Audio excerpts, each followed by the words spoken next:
Still on, guy. Thank you. State lawmakers are working to push a ban that would stop aquarium fish collections on the Big Island. At the same time, state aquatic resource managers move to revive the controversial fishing practice. The issue has been controversial for years, heating up again. Marcel Honoré with us from our partners at Honolulu Civil Beat. Thank you very much for being with us. Of course. So for those that maybe aren't super familiar with this issue, many people are very well invested in this, and you know, for good reason.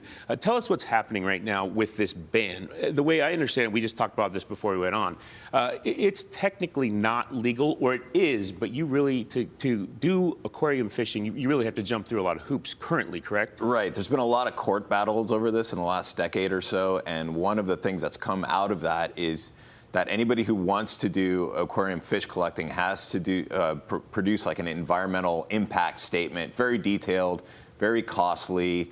Really, the pet industry has kind of helped do this, and so they actually a group, a hui of collectors, has produced one, but it hasn't been approved.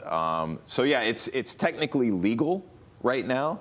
You just need to jump through a lot of hoops, and basically right now they're looking at a ban, a proposed ban. And so there's a House bill and a Senate bill as well. Tell us what that ban would kind of overall do. So this ban specifically would apply to West Hawaii and the Kona Coast, where, you know, it's one of the most popular and contested areas. And it basically just looks to, you know, there's already about a 30% of that area where there's a special district where you can't do it anyways, but this would basically do kind of a blanket ban across that coast. I kind of got lost in your article while I was reviewing it this morning. Yeah. Now there's also lobbyists involved as well, the pet industry. Yeah, so the pet industry has actually tapped some local lobbyists in years before. I thought it was interesting because the very day that the House was debating this bill, and this bill in this year and in this session has gotten farther than it ever has. But that very same day,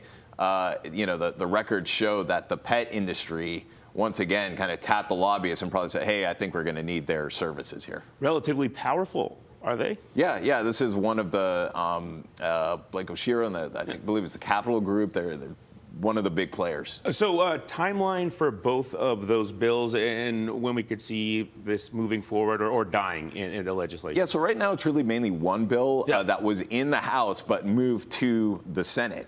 And that's kind of the big deal, is usually it's not the first time that you know, a lawmaker or somebody has proposed, hey, we should ban this. But that it has gotten this far has really kind of raised some eyebrows. So it just moved out of the House.